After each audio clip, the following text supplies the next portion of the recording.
Good morning mga kawaiti. Ayan, pinasok ko na yung mga boxers ni husband para matuyo naman siya kahit papano dito sa kwarto. Ayan, para meron siyang maisuot agad kasi lahat talaga nandyan na. Wow! That was amazing! So ayan, mas dumami na yung tulo niya. Last time dun sa video na una kong pinakita, di ba isa lang yan? Ayan, dumadami na sila. Lumalawak na siya. So ito na nga, ginawan ko ng paraan para matuyo ang boxer. Ayan, so umira muna ako ng blower sa aking pamangkin. O diba, para paraan lang. Marami naman tayong mga pwedeng gawin, diba, na mapapadali, na talagang kailangan na talaga.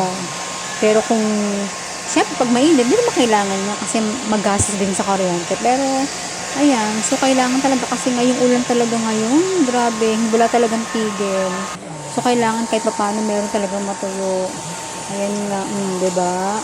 So, siya, naka-blower sila.